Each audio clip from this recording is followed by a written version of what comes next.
Hello and welcome to the UK and Ireland Minnesota Vikings Fan Club podcast. I am your host, Big Deal Rich, and tonight we are live, right in your ears after yesterday's amazing game against the Los Angeles Chargers. I suppose I should probably introduce you to this rabble. So we are joined tonight by content guru and my London flatmate, Tom Parry Jones, show producer and fan club co-president, Reese Field, chief advisor and otherwise known as my dad, Daz Hales, and all-round nice guy and vice president, Mr. John McDonald. Everyone, say hello, gentlemen. Hello, gentlemen. Hello, gentlemen. Hello, gentlemen. Oh, it's always going to be. And he's live as well. The first one. It's all right. We planned that. That was all scripted. Go again. Oh, John. Oh no, he's still on mute. He's still on mute. Good. Still on mute. The classic Technical issues. Oh no, it is technical issues. Well, whilst you work out There's your gremlins in the system. Daz, Daz is, by the way, everyone, Daz has very cleverly put all this together for us. So we are all live from our individual houses, all gathered together to talk about the Minnesota Vikings tonight. Usually on the show, we would do a quick rundown of the weekend's fixtures, but we were the first game this week. So we are not going to do that. We're not even going to oracle the rest of the league's scores.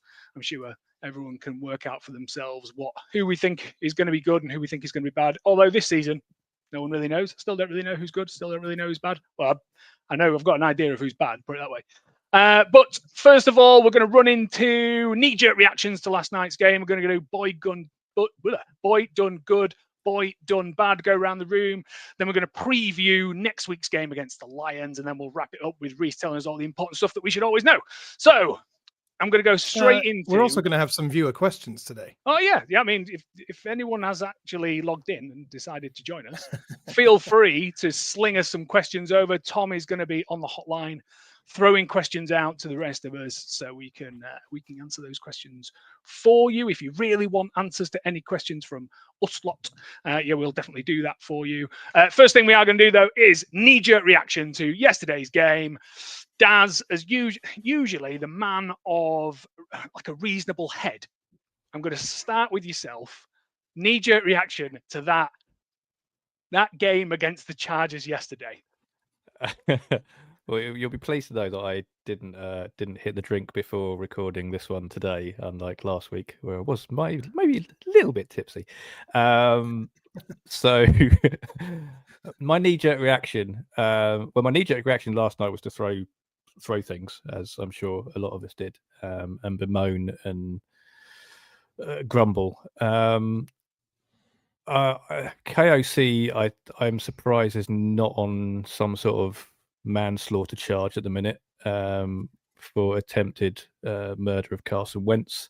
It was awful. I mean, I don't think anyone's going to say anything, that contradicts that. But it was everything, right through the whole set. Everything needs this mini buy is definitely needed. There needs to be some serious conversations within the organization and some looking in the mirrors of a lot of people, and hopefully get back to it in 9-10 days time or whatever it is. 9 days now. I think Tom, you told us earlier it was going to be 9 days. Feels a long time away, but also extremely close. Just because I mentioned your name, Tom, I'm coming to you next. Knee-jerk reaction to that game against Chargers last night. Oh, I'm starting to lose faith. I'm such an that, optimist. Mate. Don't do that. We're Vikings I already fans. lost my actual faith a long time ago, but it's so difficult to say anything positive about yesterday's result. People who've listened to this for a while will know that I'm one of the most optimistic of Vikings fans. I try and see the good in everything, but there was no good in last night's performance. Well, we'll find some when we do our boy done good, boy done bad, but it was very, very difficult to pick out a boy done good this week. Yeah, difficult. There was a lot of soul searching, I think, done by everyone last night. I don't want to steal anyone's thunder, so I'm going to go. John, hopefully your microphone is working. I'm going to go straight for you. Knee-jerk reaction to that game last night. Ah, no. It works without it plugged in. Reece, Leave the room and come back in. I was going to say, maybe dial out, John, and then come back into the session. Don't work with children, animals, or live Vikings technology. podcast. Reece, I'm coming to you next. So you tell me knee-jerk reaction to last night's game. I think, well, we've just seen it in the comments flash up here. Canis 3161 knee jerks and impact Vikings fans in sensitive area. That's how it felt watching the game. As soon as that perfectly good catch was called not a catch and not an interception, not a pick six, I think we all knew how it was going to go. And it was just painful from start to finish. I mean, I think the only person who found it more painful than us was Carson Wentz. Yeah, a little bit. I mean, John's not back yet, so I'm gonna launch into I'm gonna get on my pedestal and talk about last night's game. I went into the game very, very little expectation against a Chargers team that we know that when they turn it on can be extremely good, against our team that we know when we are bad, especially this season, we are real bad. And even with the pick six, wasn't pick six, turned over, not a catch, maybe a catch, not a catch. Even with all that, it was almost like a bit of a surprise that we even managed to pick Herbert off. And then I had no expectations. Even if that had stood, does that change the course of this game? Absolutely not. I just can't understand, I can't fathom some of the decisions that were made last night. Carson Wentz played a horrific game of American football last week. Absolutely dreadful. And I think 50% of that is his talent, and 50% of that is quite clearly the man is hurt.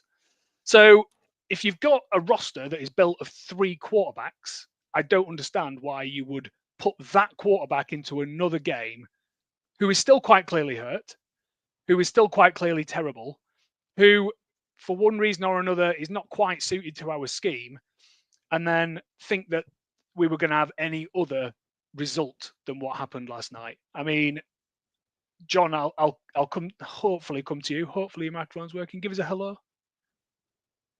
Oh no, it's still not working. I can't believe it. I'll tell you what. Unplug the microphone, John. Just see if your microphone is not plugged in. I've unplugged it. Can you hear me now? Oh, yeah! You just needed to get angry.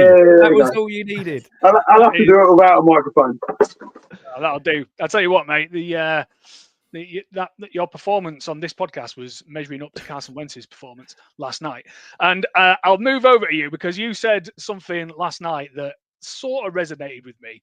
You said that as I was in a sleepily haze calling for Max Brosner to be put into that game, you said the immortal words, I think paraphrasing from our Lord and Master Kevin O'Connell, that clubs ruin quarterbacks. Just explain. Teams ruin quarterbacks more than quarterbacks fail. Teams fail quarterbacks more than quarterbacks fail teams. And that's what KOC's policy has always been. He's been in that position. He's a quarterback who's played in the league. Well, he hasn't. He's been a backup quarterback. He's been in those positions. He knows what it's like. He's not going to put someone who's not ready to go into a game, especially like that. And do you know anyone that I get people, especially British people, because we've grown up with watching football, and we're like, chuck the young lad in. It's a lot more complex in American football than just chucking the young lad in. I get that. I do get that. On the flip side of that, my view on the situation is, so organizations fail quarterbacks. What has that done to Max Brosner's confidence last night? To watch what was in front of him and for his head coach to deem that he could not do a job anything better than what we saw last night, not even go on the pitch and learn, because by this time there was nothing changing that score. The game was gone at half time. Wentz was clearly getting more and more hurt as he was getting more and more hit. What's the damage done on the flip side of not putting him in the game versus putting him into the game? I would argue the other way, Rich. I would say this is the head coach that cared about me, that cared about my future, and doesn't want to see me snapped in half because he's throwing me out there to the Lions. I'm playing the Chargers, mate. But I know I get what you mean. Yeah, you know what I mean. But yeah, I understand what you were saying last night. Again, I was a bit of a sleepy haze, and we had. I know me and Richard have been having this big debate over the last couple of weeks, where we've been arguing whether it's time for Max, and I'm just like, it's not. Well, you'll get him killed. You'll get him killed, and if you're going to get your quarterbacks killed, where I think Kevin O'Connor's approach was, well, I'll just get the one quarterback killed because I'm going to need two next week. Yeah, I get that. As you've been on the fence about this one, what have you changed your mind? I mean, I taking that whole thing about organizations fail quarterbacks more than quarterbacks fail. I would argue they definitely failed Carson last night. I mean, clearly, as I said earlier, that how KOC is not a manslaughter charge, because that was borderline irresponsible. I think he's still got a career that he could have, albeit not with us, right? That's where I'm at. I don't want to see Carson on the pitch ever again in a Vikings uniform. I said that last night, and I've not calmed down from that situation. But he's, that could have potentially had longer term effects on his career, which I think I'm surprised. So I see it from a slightly different angle. It's not necessarily about protecting Max per se. I think there was a duty of care to get your backup QB if he's not ready to be a backup, because if he was genuinely injured, you have to put Max in there. He is your backup in that game. So yeah, I don't understand why he didn't bring him in and pull Carson, who was clearly in a lot of pain throughout that game. So that's my view on it. I don't think it's necessarily about protecting or not protecting. If Max isn't ready to be a backup, he should be on the practice squad. But you can protect a quarterback in multiple ways, and I think Liam, I'm pretty sure that's Liam in the comments, saying that he's asking, did Carson Wentz have potential to do well this season, but because the offensive line is not protecting him, is that the reason why he's getting injured and not being able to throw well? And I'd say that's probably, yes, hi Liam. I would say that is probably the case. We had Sam Darnold last season, who was drafted around the same place in the draft as Wentz was, 7 years apart, or however many years it was. And the difference last year was that Darnold had a consistent offensive line. And I've always said the thing about the offensive line is, yeah, but the offensive line has got to have chemistry. We haven't had a consistent offensive line all season. We still haven't had our first choice offensive line in. And I don't even know if that first choice offensive line would be any good now, because Will Fries and Ryan Kelly have been fairly poor. But yeah, well, yeah, but Kelly's just been getting concussions all over the place, and Will Fries is the new Alex Boone. Like, they come into the franchise like with great expectations of being the new top dog at right guard, and they've just been abject failures. Yeah, I don't think he's helped by having backup centers and backup right tackles alongside him. I mean, we've only had 2 games of O'Neal and Fries together. It's not been. It's been incredibly consistent. It's been horrendous on that offensive line, and then I think that's another reason why we didn't want to put Brosmer in, was because no Darisaw, no Kelly, no O'Neal. You've only got 2 starters in that offensive line, and one of them's playing his 3rd career game. So yeah, we did have 3. We had 3 last night. Darisaw, Jackson, and Fries all started. Darisaw lasted 8 snaps. Yeah, Darisaw was in and out. But he did start. Yeah, and he didn't last the entire game. And then But I with think- having to play Brandel as well, I know that comes into what you were saying, but after seeing what he did against the Eagles, how you continue with Brandel instead of Michael Jurgens, Jurgens must still be not 100% fit if we're not running with him. But yeah, it's not good. It's not good, and you start to, we all came out of, everyone can go back and listen to podcasts of old where we were through the summer saying, the business that we have done, this is it. This is the year. JJ McCarthy just has to be a serviceable quarterback because our defense is outstanding. We have covered the trenches. That we don't even need a secondary because everyone's going to be so terrified of our rush. Everything. It was such a magical, wonderful time. And now, 7 weeks into the season, what have we done? I mean, I'm looking around. We've The Chargers browned the last bed. night. Well, the Chargers last night were not healthy. That was not a healthy team that we played last night. A lot of our defense was healthy. Their O-line was not healthy. Yet Herbert, given he's a very good quarterback, and I had my reservations about Herbert until I actually watched him properly last night, and he's pretty good. But if you look at our team last night, especially our defense, Flores, the Magic Man, was supposed to be this was supposed to be his bread and butter. We played them 2 years ago. We were supposed to learn a load of lessons, and we learned absolutely nothing. We did exactly the same thing as what we did 2 years ago, and it's not good enough. And there's a few comments flying around last night that the depth of the squad is stuffed with undrafted free agents because we don't draft well, and we haven't got the team together well. And now we're back in a bit of cap nightmare. Do we look? I suppose we're going to have to go into boy done good, boy done bad very, very shortly. But do we look back at the summer and go, were we just looking at it through purple tinted glasses, or what's happened? Is it just unprecedented injury problems and we could not have foreseen it? I don't know. Reese, what do you think? Well, I mean, you're kind of pulling on to my boy done bad with what we're talking about here, but I look at certain players. I think it's not unprecedented injuries, but it's showing how valuable certain players are to us. Not having Gink and Cashman on the field at the same time, this defense has gone. I think when they're both on the field, they're a number one defense. When they're not both on the field, they're the number 31 defense. And of course, Gink isn't going to come back anytime soon. We don't want him to rush back. It's a neck injury, but there was a lot wrong as well with the defense of the coaching. CJ's just pointed out there, every time we blitzed, Herbert just threw where the blitz came from. And we did nothing to cover Callum it. Seymour's just mentioned that in the comments. He played the blitz, played pressure very, very well last week, and he played it very, very well against us as well. We're one of the top blitzing teams in the league, and he dismantled it. And how many times did we say last night? Go on, John.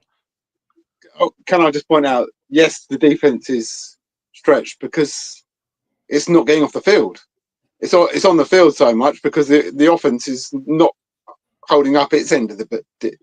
I don't know what the times are our offense and defense have been on the field, but I'd wager it's about 2/3 our defense has been on the field this season. Yeah, I mean, I would. It certainly was last night. I, Sorry to interrupt, but yeah, it was about 40 minutes Chargers, 20 minutes Vikings. Sorry, Darren. My only challenge to that is that I expect that in those situations where when they're on the field a lot, that towards the back end, so the second halves and so forth, start to drag because they're tired. But this is a problem from the first snap with the defense at the moment. It's not. I don't see that personally as being. I mean, it's certainly not helping. Don't get me wrong, and is making and in compounding the situation. But the defense had been poor from the off, and that's the bigger concern. From the first snap last night, we got a pick six, didn't we? Well, no, we didn't. Should have done. But we didn't. We didn't. I know. And when we didn't, we then let them to convert a massive third down and went on a charge. So don't. Yeah, it's not. No, sorry, it's not. Yeah. No, I just couldn't let that go with the I know you're being a smart for the first down. Yeah, I was just. Right, well, I'm gonna pull this back round instead of you children squabbling. Tom, I'm coming to you first. Boy done good, boy done bad. lay it on me. If you can find a boy done good, I'll put you as my boy done good. How's about that? Go on, go for it. Fair enough. Well, in that case, I will give you my boy done good first, and I went for Ryan Wright because I thought that he punted fairly well. And like when the best thing you can say about a guy, when the best thing you can say about a guy is that he punted fairly well, it's a sad indictment. Like I was saying before, that I think this is one of the worst Vikings performances I've ever seen, and I've been a fan for coming up on 2 decades now. And not because it was necessary. Like we didn't lose by a record amount, although it was a record amount under KOC, but or maybe second highest record. But it was, considering the expectations we had for this season, as we were talking about before. It was this is the most let down season that I've felt in a long time. I don't want to talk about Ryan Wright anymore. It just shows, though, we're on our first boy done good, and we're already at the punter. Yeah. Where do we go from there? Fire straight into it. Boy done bad. Come on. Boy done bad. I'm going to have to go. Yeah, mine's Aaron Jones, because coming back so quickly after, like, they activated his return from IR like 2 days ago. All of a sudden, he's in the team as the primary running back. And I'm going to have to pull up the game book again for this, but he rushed for a grand total of 15 yards on 5 carries.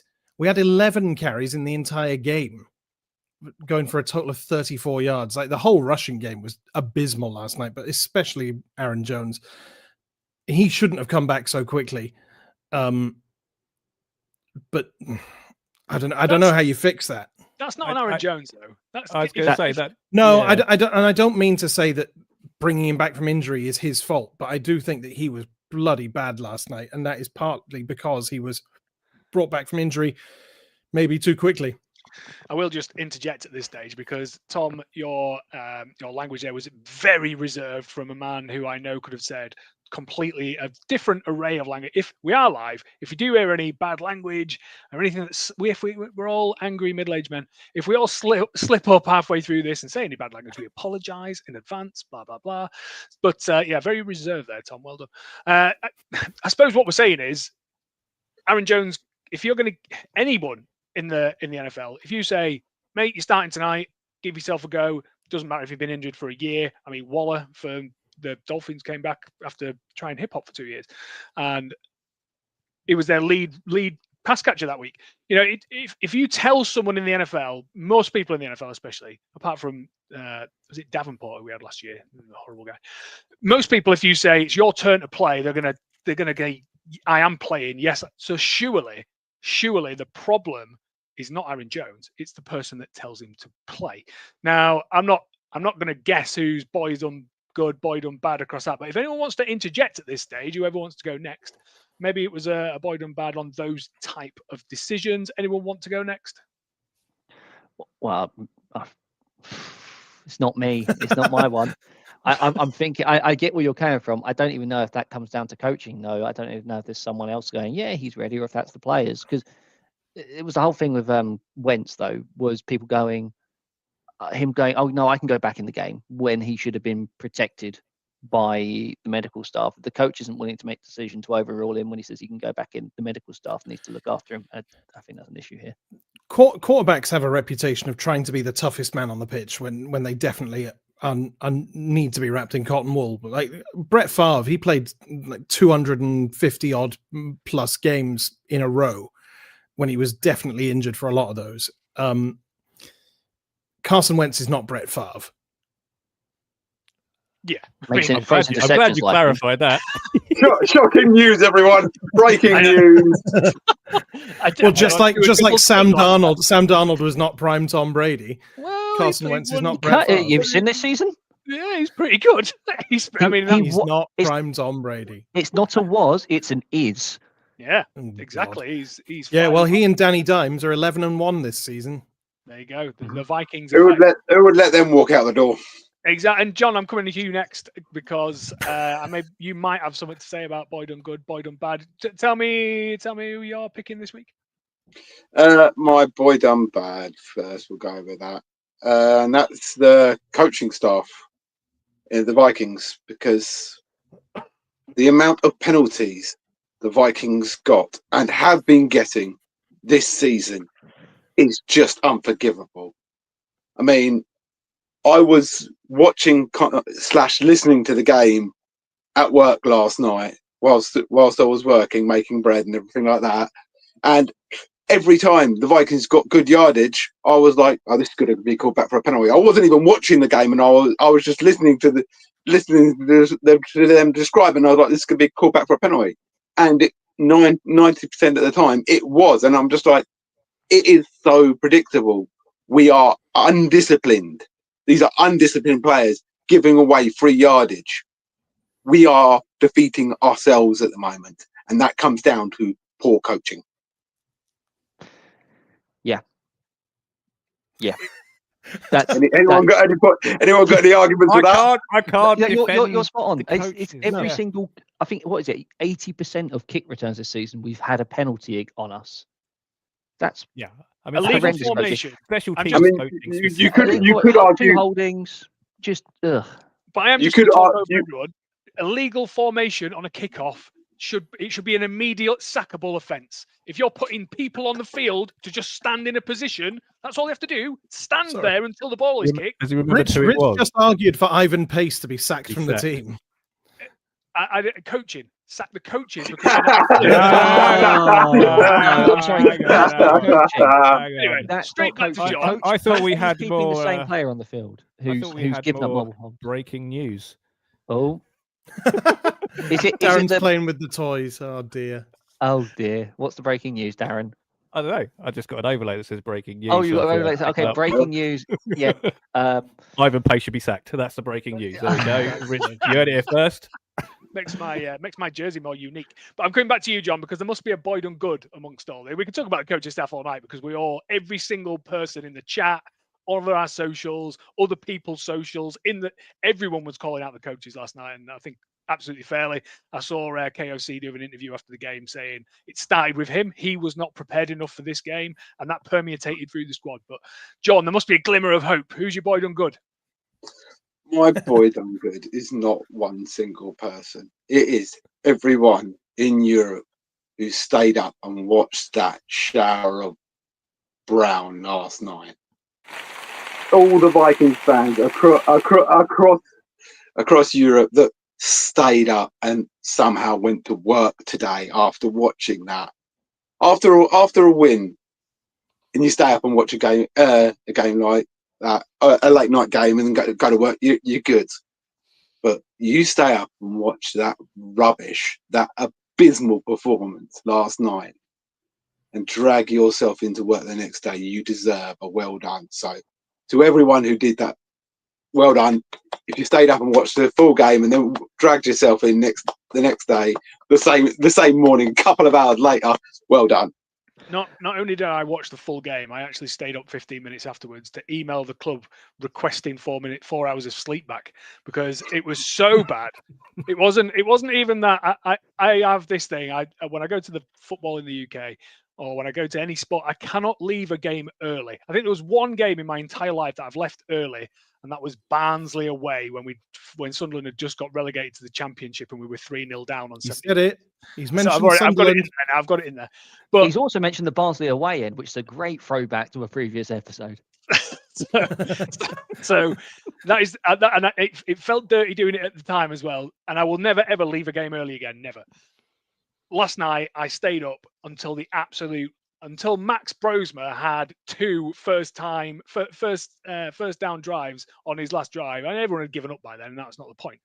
But I stayed up, and I demand my 4 hours of sleep back from the organisation. Absolutely, it's good. But it's good to call out, John, because we are. I've said it many a time. You go to work the next day, and people are like, you got to put when to watch what? And I'm like, mate, this is it. This is our community. This is our sport. This is our little slice of Americana that we get up to watch. every time that we play a primetime game, and we deserved something back from last night, and we got absolutely nothing, and it was very disappointed. Tom, I'm coming to you next. Boyd and good, Boyd and bad. Do you want mine again? He's done Oh, it. sorry. Wow. Sorry, Reese, after you. This is why we don't do it live. Right.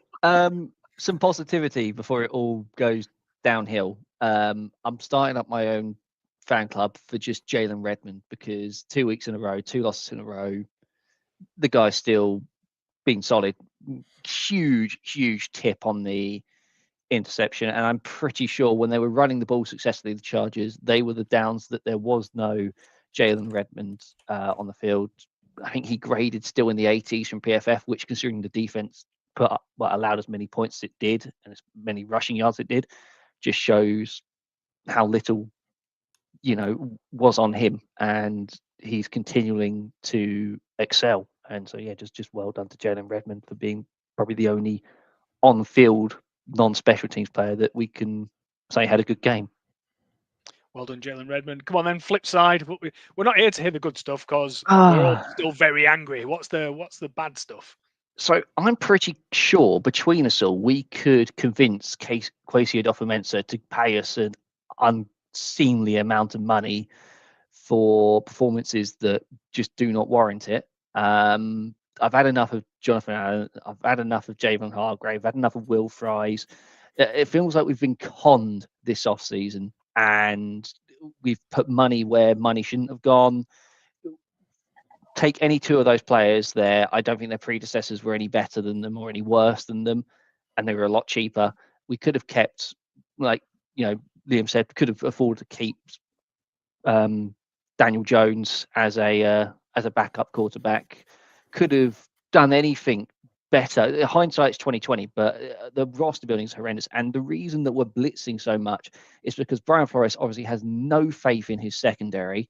That's why we're having to bring as much pressure, so we don't have to cover at all. But even then, they can't cover. There's no depth in the defensive backs. Don't understand what Theo Jackson even exists for at any moment. I know I'm a big Cam Bynum fan. I always said we should have kept him. But my goodness, this is just unbelievably poor. As a roster goes, to be this far into the season and go, this roster is bare bones and has nothing to offer me that makes me feel good. Maybe JJ McCarthy comes back and changes that. I don't know. But right now, Kwesi, I'm smelling blood. And if this doesn't get better, I doubt we see another contract. Harsh words from a rattled man with very little sleep after a horrific primetime loss. Daz, round us off. Boyd and good, Boyd and bad. So I feel like I'm doubling up a little bit here on people good, in the sense that I'm not going to go through the UK fans because John's obviously covered that staying up, but I very much enjoyed the enthusiasm of the fans in SoFi Stadium, particularly that I think there was one lady that when it was basically done and dusted, there was no coming back, but all you could hear through the audio of the thing was this lady giving it the "Come on, you Vikes! Come on, you Vikes!" So to still be going, and the fans obviously stuck around. We even had, I think there was one that sneaked in from the UK unintentionally or at a last minute to what our members discussed. He didn't even know the game was on until he got there. Yeah, shout out to Scully, as I think he's now affectionately known. But yeah, so that I think the fans still stuck it out in the stadium as well, and like you say, Rich, it didn't feel like it emptied out, and it felt like the Vikings fans were the ones still there at the end cheering, even though SoFi is not well known for having home fans anyway. But yeah, so that's where my people done good. Yeah, I've got to say, listening to it on mainly audio when I was working, you could hear the Vikings fans quite clearly, and it drew, especially that one lady, as you said, it definitely reminded me of what me and my mates affectionately called the hybrid screamer who she used to have a microphone right near her at the old Arsenal grounds. You used to be able to hear her every single match, win, lose or draw. You used to hear her voice shouting out. I don't know who she was, no idea, but yeah. Well, it was like Mr. Portsmouth, the guy who used to ring a bell at Fratton Park all the time. I don't know if he still does it, but yeah. Someone's found his choice. Have you got a sound effect for the Wildstone Raider? By the way, if we're giving a shout out to Ollie, we should give a shout out to Jess, who is in California but couldn't make it to Los Angeles for the game. We're not laughing, You've just Jess. stolen my Not perfect done bad. Gets so close and then doesn't make it. Bails out. No, I'm joking. I'm joking, Jess. I'm joking. Yeah. Don't throw chips. I feel for it. I laugh because it's such a Jess thing to happen, but I do feel bad, especially when Ollie was there and she wasn't. Who's your boy done bad, Dad? My boy done bad. Okay. It's I don't know if this is controversial or not, but I'm done with Dallas Turner. He's just not doing it, and I think when the quarterback ran into his arms last night and he still couldn't wrap him up and tackle him, that was when I was like, nah, I'm done. And he's definitely done. He's just undersized. He gets easily manhandled. And, you know, normally when you get an undersized, it's more about the speed and the bend off the edge, but he doesn't have any of that either. So he just gets stood up by tackles very easily and marched back into the backfield. So, so that's my boy done bad. He's got if he's going to stick around, and he is, because he's still a rookie, you know, but he really needs to fill out, I think, and get some pies. I was saying before we came on air that it really recontextualizes the meme of KOC looking incredibly happy at us drafting Dallas Turner.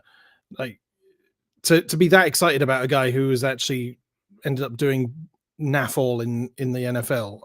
I know he's been a backup for most of his career so far, and he's only a second year young linebacker, but as well. It doesn't look like there's much He was a upside on the horizon. I don't understand why it's being so bloody nice. He was a first round. If you look at all other defensive line first round picks that have come out in the last 2 or 3 drafts, they've been good players. We have not got a good player, and we traded up for him. So I just can't. He's indefensible. We just seem to be cursed with first round picks. There are so many first round picks that we've had. Like, obviously, we do hit from time to time. You know, Justin Jefferson, obvious future Hall of Famer, among others. But when you've got the likes of Troy Williamson on your first round draft pick pedigree, Laquan Treadwell, another, oh geez, absolute legend. Yeah, Turner's just another one. He's just another one to put on the pile of Vikings first round draft busts. I don't want to call him a bust. I don't want to call him a bust yet. Prove me wrong. I just don't think he's being used right. He's not a 3 down linebacker. He's not a 4-3 defensive end. He's not a first down, second down. Well, he's having to be used like that. He's having to be used like that right now because Andrew Van Ginkel's used like that. Exactly, and he can't, and he's not the right build for it. He looks tired halfway through a game, and I just feel like what we were expecting this year was, you know, Dallas Turner coming in on third down, obvious passing situations, the sort of thing that we were set to expect was that, and instead we got an undersized guy trying to effectively play a 4-3 defensive end, and it's just not working. It's not working. It's not. I guess it's just not right, is it? It's just all being done wrong. My challenge there is that if Dallas Turner is not being used right because he can only do a very niche thing, then what was the point of getting him for a first round pick? What was the point? I think he's a good player drafted by the wrong team. It just feels like it's just another poor draft pick. I think. He'll go to 20 other teams and be successful, but in this Vikings team, he's not going to be successful. I'm not sure. I tell you what, this brings me nicely, as if we planned it. We didn't actually, but as if we. I assume those 20. Sorry, I just check in. Are those 20 in the Canadian Football League? Or the XFL? Yeah, or on Sunday League Rugby.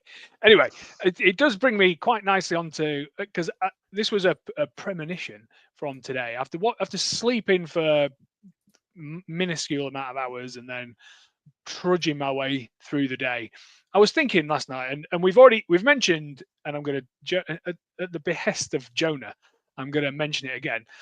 When you talk about certain sports teams, they have an identity. So we've mentioned Arsenal on the show today. Arsenal, from my understanding of Arsenal, and I'm not an Arsenal fan, and I haven't been in the Premier League for 10 years, so I barely pay attention to them. But my understanding of Arsenal of old is the best back four in the game, and then the Arsenal of new was one of the best passing teams ever. So they used to recruit. Well, the thing about Arsenal is they always try and walk it in. Well, but exactly. But they used to recruit based on the fact that that's what they wanted to do. Manchester United, one of the best counter-attacking teams in the world at one stage, and they used to recruit doing that. The Chargers last night, Jim Harbaugh has a thing where he says, our identity as a team is rush first. We get big guys in. We make sure we meet the really hard, trudging yards, knacker a defense out, and then we might start to spray the ball around. I am at a loss to understand what the identity of the Vikings is, especially over the last 2 or 3 years, because we have at least with the previous regime, we were a half decent defensive team, and we knew that we were going to be okay on the defensive side of the ball.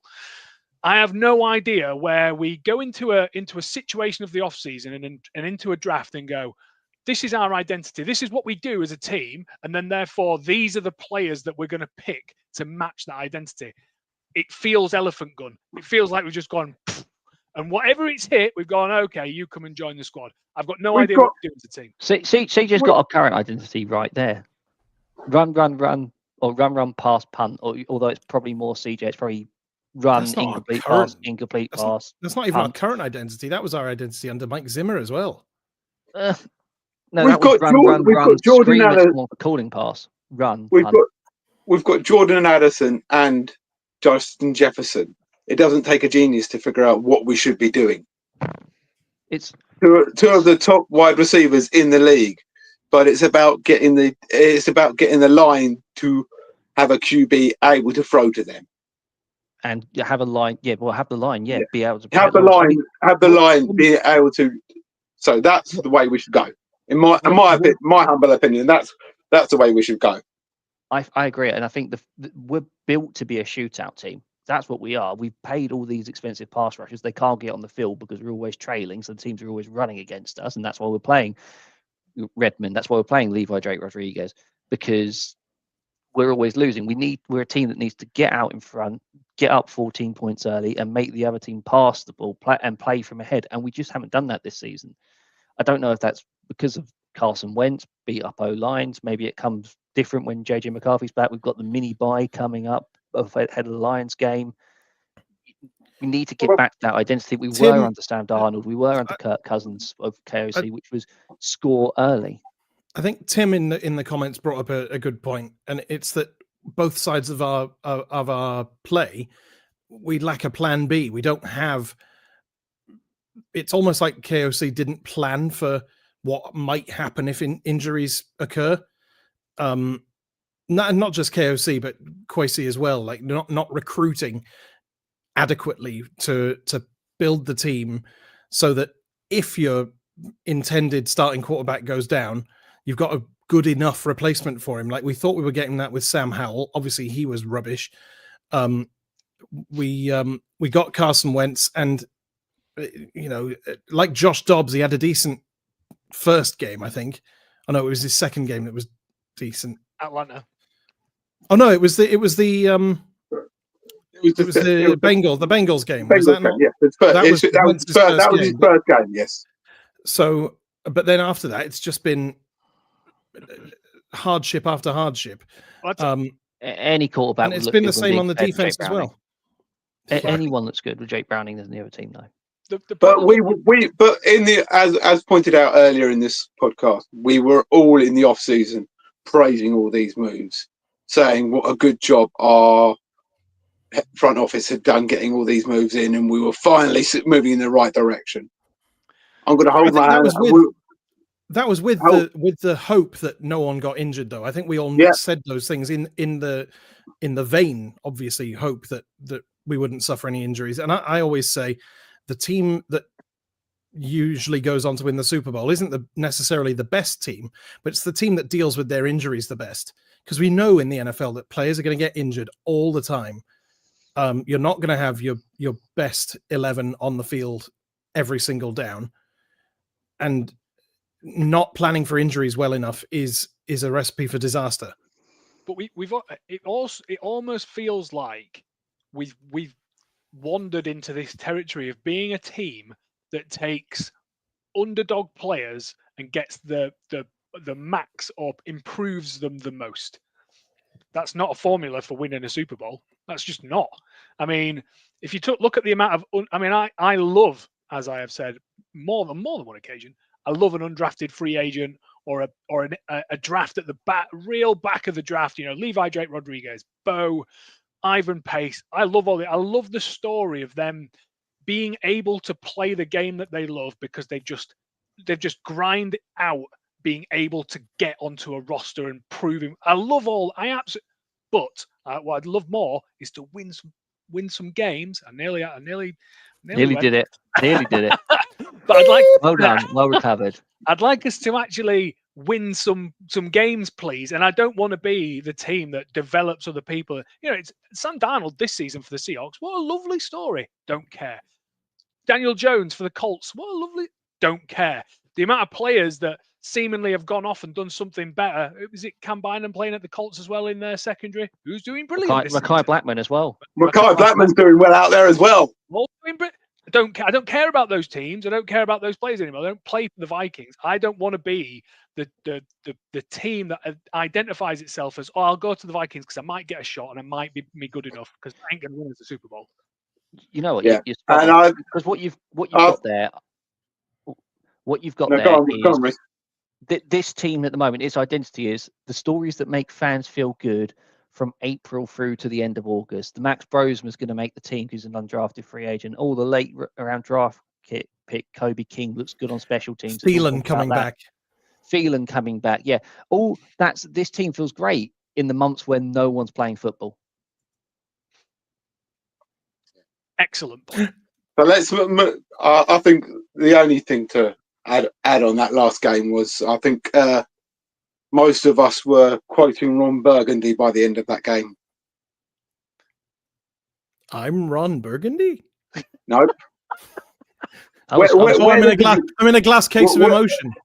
Where did the charge? You're going to have to elaborate, I think. Ryan Wright punted Baxter. Where did San Diego? I'm sorry. Come on. F you, San Diego. F you, San Diego. Oh, that one. I thought it was just. That was a long KOC. setup for a fine joke. I thought it was just. Oh, if you guys had got it. Did the chat get it? Sleep deprived on a Friday night, and because we're sleep deprived on a Friday night, and because we've been chuntering on for 50 minutes, I'm going to move us on again. We have got 9 days, which feels like an extremely long and an extremely short amount of time to play. Who I said were a rubbish team, who are not a rubbish team, in the Detroit Lions in Detroit in 9. What happens? I mean, from everything that we hear, JJ McCarthy is going to be back under center. What center is that going to be? We have no idea. Who's going to be in the line? We've got no idea. Who else is going to be playing in that game? Sort of an idea. We'd like to get some people back playing. That would be really, really nice. My opinion of and my preview to the Lions game, I'll put it out there for everyone to listen to, is I'm not right bothered, because for me, the season's gone.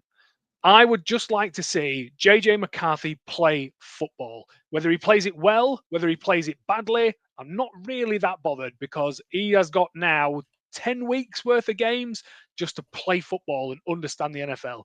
Now it's all about next season, and we can't be the team again that drafts badly, that gets free agency wrong again, because we are ruining Jets' career and we are potentially ruining another young quarterback. So I will get off my soapbox. I'll come, Tom. I think you've been chomping at the bit, ready to contradict me or whatever. So I'll come to you first. Preview of next week's game. What do you think is going to happen?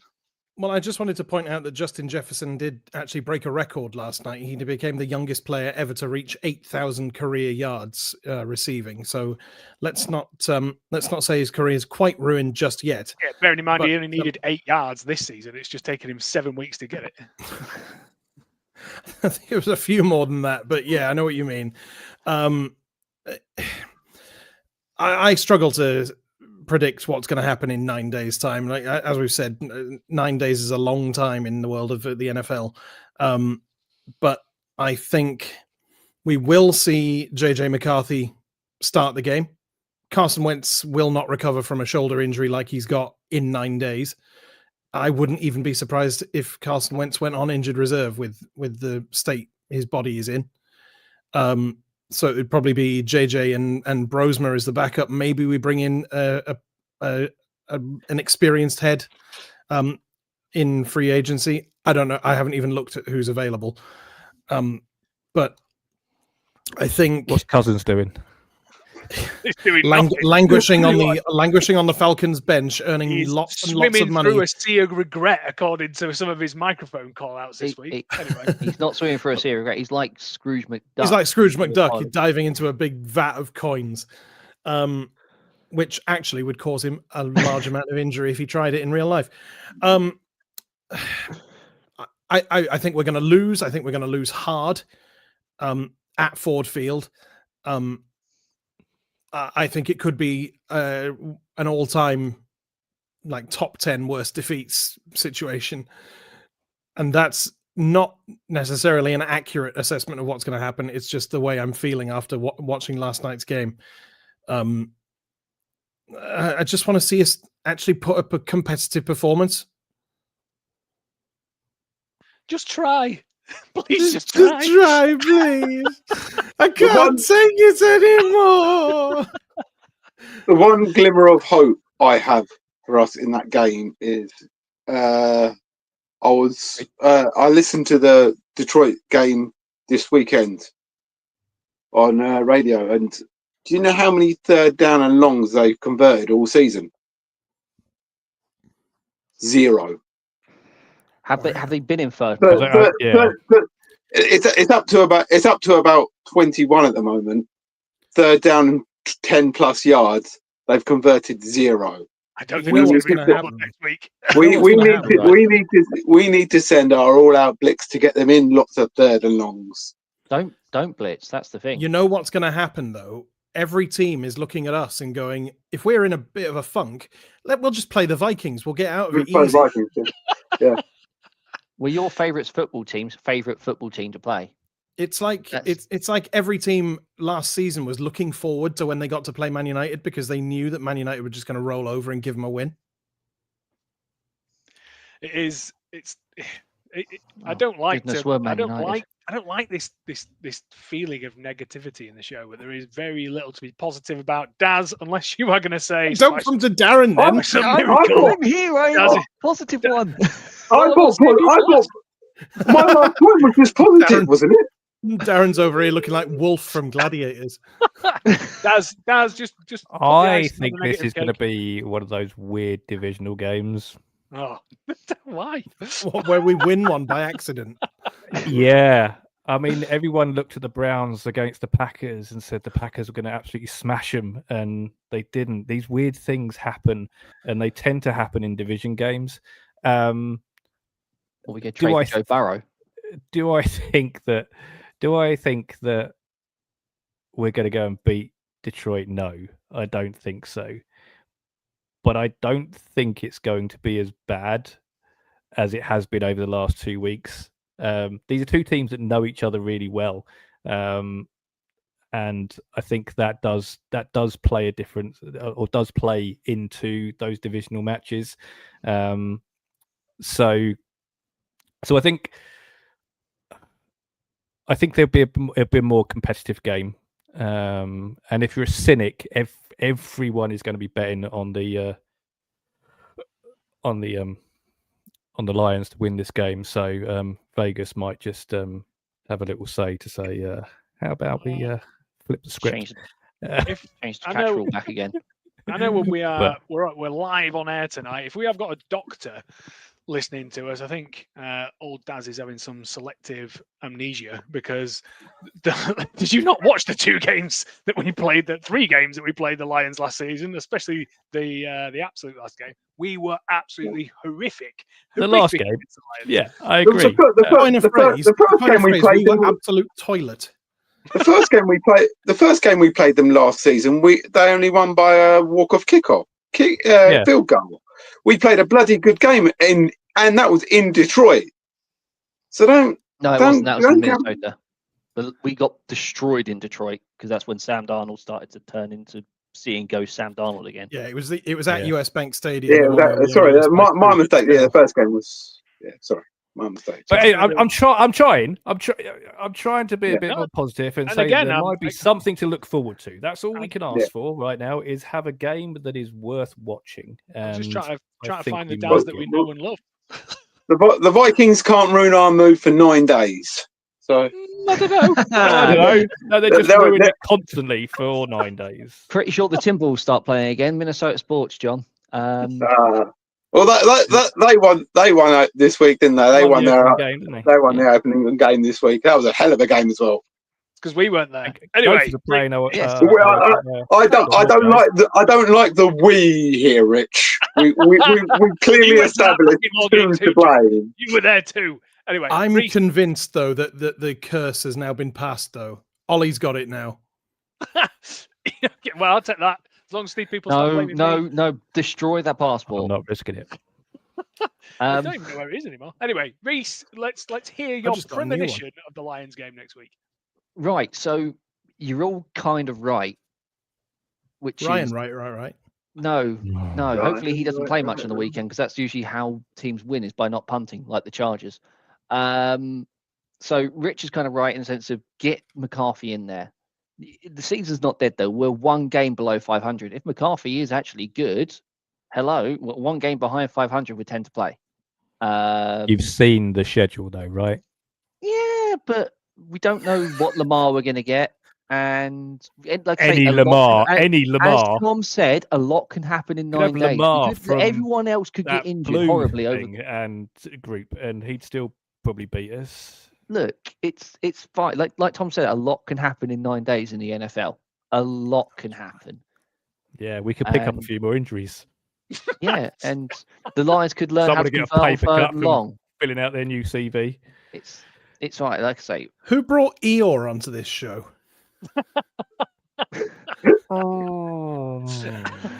Everything happens to the Vikings. Daz is right. It's a division game though, and these division games are weird because everyone knows each other, and there's a reason to be positive because this time we're playing the Lions, and they don't have Aaron Glenn who has KOC's number, and they don't have Ben Johnson who has the number of Brian Flores. So I'm sure they've both got all of them. I'm sure they have a WhatsApp group and everything. What I think, I mean, as beautiful a soul as you are being there, Reece, and I admire the positivity. If we don't get anything but absolutely ruined next week, I'll be very, very, very surprised. Which brings us on to score predictions. John, I'm coming to you first. Tell me what score it's going to be next week. 34-24 Vikings. Amazing. We scored 24 points. I'll be happy with that. Tom, you say you next? 24-24 Vikings? I didn't. 34, hear that. I think. 34. Oh, 34. Wow. I was going to say we can't beat Green Bay and win when we tie. I don't understand how that happens. How does a team have less wins and is above someone else in the standings? But It's complicated, Reece. Don't worry your Very pretty little head about it. Very complicated. Tom, come on, score. I've been thinking about this. I think 42-20 to the Lions. That feels almost correct. Reece, I'll come to you last because you're Almost. Mr. Positive. Daz, come on, what's the score? The Lions will score more than the Vikings. That's not how this works, I Darren. think there's some splinters in your ass there, mate, sitting on that fence. Reece, I'm coming to you How's next. that sitting on the fence? I said the Lions were going to win. I It's not asked sitting for on a score, Daz. Okay, As the host If he of wants the to show. score 52-14. Wow. yikes! Yeah, that sounds almost plausible as well. Reese, any sort of any? Are you there, glimmer of Rich? hope? Me? Yeah, are you at the game? No, I'm not going. No, not Great. this time. Okay. No, so no. right. So I'm If going. it was, I'm I'd have been going 122. I'm going 29-28 to the Vikings. 29-28 to the Vikings. A squeaky Mate, bum one. Squeaky Is that- horrible. Viking Lions going for 2 to win it on the last play and not winning it, sort of Wow. thing. A game that's going to cause this. that's just yes, I like that. I do got a- like that. This is Got a bouncy ball there, Des. this is this is That's the my club heart sounds beating well- fast. Sound. Right, I'm looking down. I think Jonah is the only one to have given us a score in the comments, 38-10 Lions, which again sounds plausible. I would be astounded if we get a touchdown next week. Astounded. So I am going to go with Lions 38. I think they'll just stop. I think they'll stop playing by the time they've blown us away. 38-9. 3 will the thrill kicks. That's what I'm going to go. I'd like to be positive, and then again, we're supposed to have a running law on this show where you're not allowed to pick the Vikings to lose. I'm breaking the law. Breaking the law. We've Two never weeks in a never row won that a 9 game. has been picked as a score. I was going to say we've never won a game where on this podcast someone has said we're going to lose it in the score predictions. So Wow. if we don't win, it's 3 of yours fault and not mine and John's fault. Oh, no. Hang on. We had this conversation last week, and John quite rightly pointed out when I made that same accusation that he was just being realistic. So It's not being realistic. It's jinxing the team. Might as well find Is that an impression of me? That's That's exactly how John sounds. Yeah, that's exactly how I sound, is it? Anyway, Ah. we've been doing this live, and it means that so we don't have to spend our load of, I say we don't have to spend loads of time editing next week. Daz doesn't have to spend loads of time editing next week. So that is a good thing. We've been doing this live. Had loads and loads of comments. TPJ, anything to call out? Anything that they want our opinion on? Yeah, I think there's a couple of good ones in here. I think early on we got one from CJ. He says, is it time for the Vikings to move on from Wes Phillips? Is Carson the problem, or is the play calling not getting the ball out quick enough? And may I go first on this one? Go for it, mate. The quick answer is yes, it is time to move on from Wes Phillips. And yes, the play calling is not getting the ball out quick enough. I remember when we had Sam Bradford, he set a pass completion percentage record in the league because we were getting the ball out quickly and accurately. And I think any of our quarterbacks can do an accurate pass if they have players to get it to quickly. You know, if they're allowed to stay on their feet, then they can. I think they can do it. We also fired the offensive coordinator that season as well, or punched him in the face. One of the two. Was it not Pat? Didn't we have Pat Shermer? He got poached by someone. He went to someone as a head coach after being with us. It was going really well. It was going really Yes. well. And then Zimmer got in a behind closed doors fight with whoever the offensive coordinator was, and then it went from 5-0 to finishing 8-8. Can I just 2017? Can I just remind people of what I brought up earlier this season about when we play the Ravens? Either we make it to the NFC Championship game, or our head coach loses their job. Yeah, none of that happens. We had that Sorry, conversation originally. Records are meant to be broken. Every single time we've played the Ravens, one of those two things has happened. Yeah. If we win, don't worry. I'll be wearing my pants on back to front that day. Don't worry. That will solve the problem. That will counterbalance. I know you're getting old, Daz, but that's a problem. But Daz, every I'm day. pretty sure in the comments in our chat last night, I was saying I watched a couple of plays, especially on replay, where I'm thinking, we've got TJ Hawkinson. Why isn't he just run a slant over the middle and we just he's like 7 foot. Just put it in the air and let him just get some yards for God's sake. That's it with the predictability though. And Wes Phillips, it's just so predictable now. Oh look, Hawkinson's lined up outside, completely uncovered. Well, the teams aren't covering him because he's just going to motion inside anyway. So just do what Aaron Rodgers was doing and going, oh, well, they're not covering that. Quick throw, audible, 5 yards, straight away. Yeah, the problem is, and this is what came out. We do. I mean, I've had the number of times we've tried to do a screen or a lateral, and Wentz has just absolutely browned the bed with it. It's because you can't pass the ball straight side. I don't even know what. I know exactly. Sideways? When you throw sideways, it goes backwards. So it's not like we haven't given him quick plays to take advantage of, but so it's as with being the the level-headed one again. It's a combination of these things. Right? It's what Rich always refers to me. It's complete rubbish, but it makes me laugh. But there's quick plays in there that are called, but they never seem to come off, and that's normally the execution of it. But the reality is that the playbook is designed as a play action, which are longer developing plays, and you need your O-line to hold up, and that isn't happening. And for whatever reason, we just don't seem to be able to adjust to that. So two things on that. Max Brosner came in for the last drive last night. First play was a slant over the middle to Adam Thielen, right in the numbers, and he dropped the ball.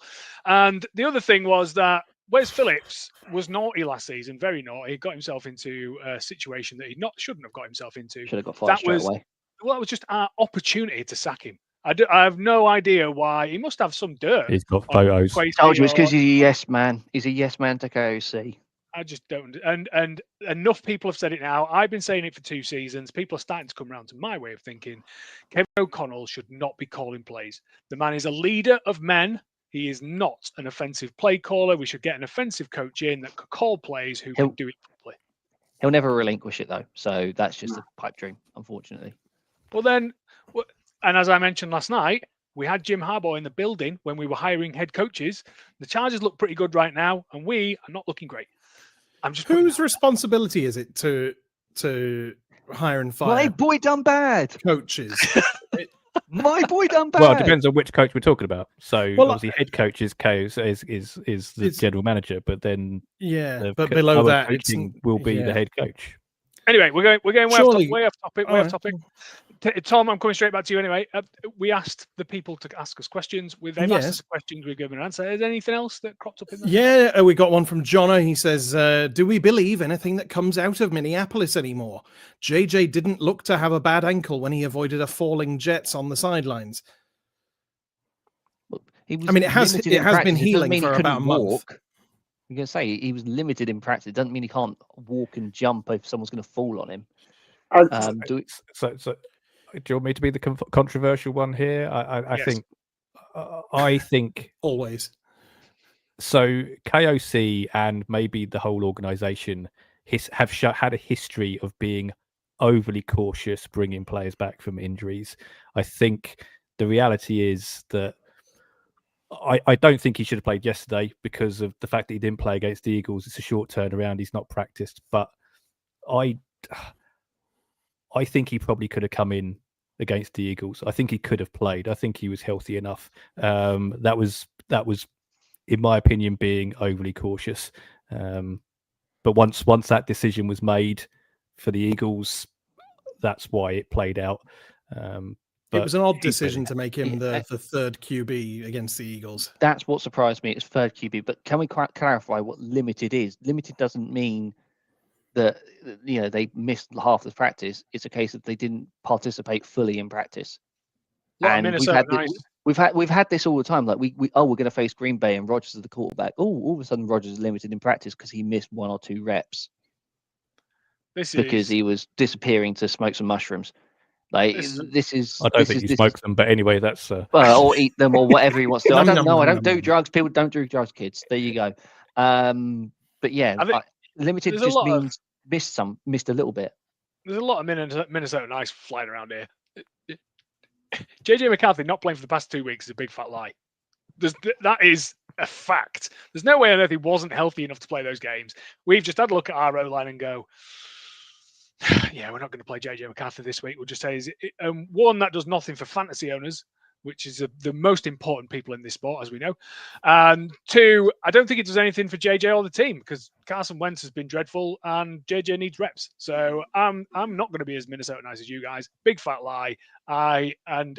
What it does is it now causes people like Jonah, who's a lovely, lovely guy, to potentially question our organisation in terms of, well, are they telling us the entire truth? I mean, Aaron Jones was put on IR and then without any practice was I know, that's activated the and irony. running back one.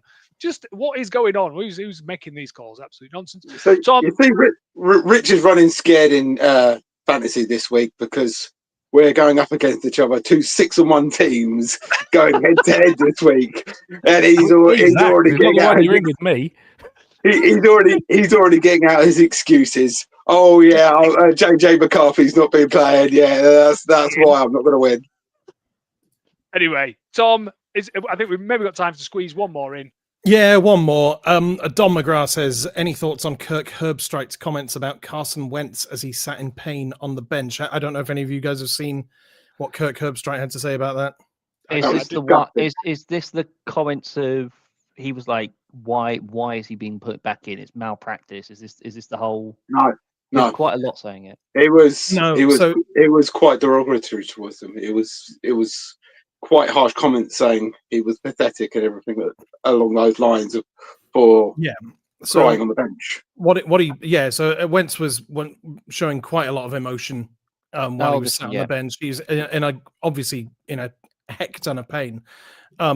And Herbstreit said it's obviously been a rough night, and he hadn't had a lot of help. To me, when you're the captain of the ship, you're the quarterback. You got to try to hold some of that emotion in. I know he's frustrated that he's hurt, but it's week 7. There's a long way to go. I think some of that is just raw emotion. Quarterback does that, to me, it's worse because, like I said, you're the guy, you're the leader, you're the alpha. Kind of got a point though. He's got a point. He's got a point. I tell you what. Carson Wentz on the sideline told me last night. It told me that I would like to sign for another team, and I want to make it as most obviously as humanly possible that I should not be playing this game, that I should be sat on the bench, and that my arm is not fit to be in it. That's what it told me. Carson Wentz, we don't owe him any favors. He owes us no favors, and he's not going to be playing Vikings football ever again, unless some tornado hits us and we get both Max Broser and JJ McCarthy get carted off with Dorothy to taken off to Oz. There's just no way on earth he plays for us again. So I think last night for me was more about Wentz saying, "Look, this isn't my fault.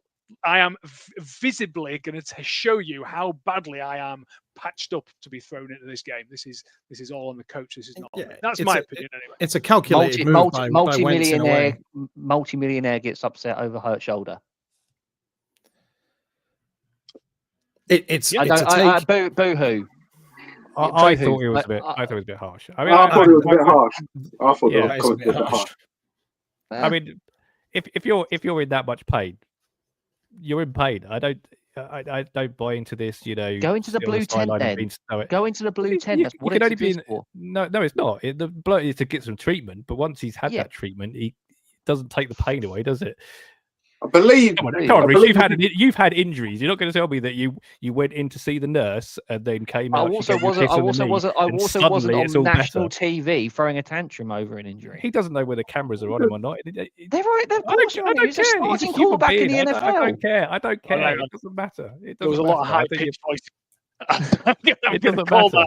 It's getting more and more high pitched. Let's just bring it down level. Right, and we have gone over time. I am sorry to be the person. We have definitely gone over time. Thank you everyone for joining us. It's been fun. I enjoyed this. Again, what else have I got? I'm a middle-aged guy. What else have I got to do on a Friday night? Absolutely nothing. So it's nice to talk Vikings football with you guys. Maybe we will do this again. Thank you everyone for joining us and sending in a load of questions. Any questions that we didn't answer, we'll try and collate those and see if we can fit them into another show. Reese, as the responsible adult, please can you tell us all the information that everyone needs to know? Some would say responsible, some would say overly harsh after that last 5 minutes, but yes. Facebook, well, let's face it, if you're here now, you've probably found us somewhere or another. So why not get in the link of the bio of this podcast when it comes out and it's re-released after Darren does some magic to get it on Spotify and everything else.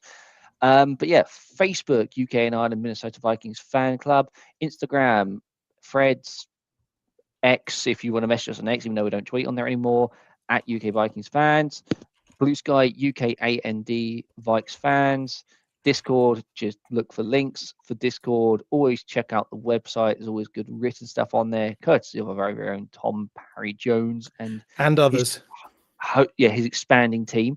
And the other thing I did see at the start, Liam, I know you want lanyards. I'm going to have to try and find someone who makes them outside the United States, because not paying those shipping duties. Also, to anyone who's in the United States who is ordering stuff from the Etsy store that isn't a patch pin or scarf or something like that, which comes direct from the manufacturer, we do apologize for the delay in getting your stuff. It's not our fault. It's all Donald Trump's fault and his stupid tariffs putting lots of issues for people with shipping. But we see your orders, and if it goes on for another couple of weeks, then we'll get in touch with you and we'll try and figure out another way around it. Is that it? Is that the spiel? That's the spiel. Oh no, the Purple Pedal's still open, so please donate to the Purple Pedal. If you're in the comments, what you're doing, go to the Purple Pedal now, because this last bit is just us saying goodbye, gentlemen. It's not important. Just go justgiving.com/page/the Purple Pedal and donate there. I think we've still got some patches left as well, which all of the profits from those patches go directly to Mind, and they look super smart when they are attached to any piece of item of clothing and or material. There we go. Okay, so I think we've people are actually saying well done, which is nice to see. I think we're about to round things off. There is, of course, one last thing that we have to do, and that is, can everyone please say goodbye, gentlemen? Goodbye, gentlemen. Goodbye, gentlemen. Goodbye, gentlemen. Goodbye, gentlemen. He got it. He got us. What a guy. What a guy. Thank you very much. Goodbye, gentlemen. I don't care what other people say about you, John. You're a great guy. Thank you very much for listening. We'll see you on. Cheers. Ta-ra. So we keep waving until Darren stops this, do we?